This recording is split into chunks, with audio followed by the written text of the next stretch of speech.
Hi guys! Welcome back sa aking YouTube channel. Kung bago ka dito sa aking channel guys at gusto nyong matuto regarding sa mga coins, sa mga banknotes, ay click nyo na guys yung subscribe button at saka notification bell para updated kayo sa mga bagong videos na i-upload ko.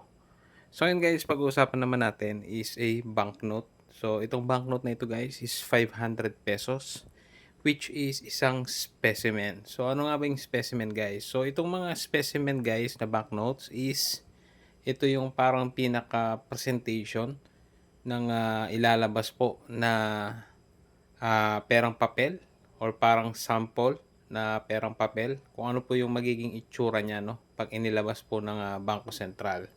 So, kadalasan po ito'y merong, tatak na specimen, ayan gaya po nito at meron din siyang, unique na serial number. So, para maiwasan po na ma-misuse itong, ano na ito 'no, itong, banknote na ito. Ngayon, pagka meron po kayong mga ganito at maganda pa po yung kondisyon, for example po dito sa 500 pesos, ang presyo po nito na puwede niyong ibenta is around, 550, to 700. So depende na lang din po 'yan guys 'no, sa gusto niyong presyo. Pero yung range po is, nandun po kasi may mga nagbebenta po ngayon nito ng around 550 lang 'no, or, 600 po.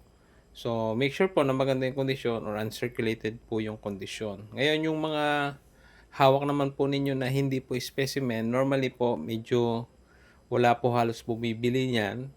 At the same time, kung may bumili man po, normally maramihan po na 500 pesos tapos magaganda pa po yung kondisyon, no? Pero kung paisa-isa lang po tapos hindi na rin maganda, medyo halos wala po talagang bibili niyan, no? Mostly kasi nung mga banknotes po natin is, mga common na rin guys 'no, bibihira lang yung mga lumang, banknotes natin na medyo merong malaking halaga 'no, compared dun sa mga English series po na mga banknotes natin. So yun guys 'no, kung meron kayong, questions pa guys, puwede naman kayong mag-comment sa mga videos natin.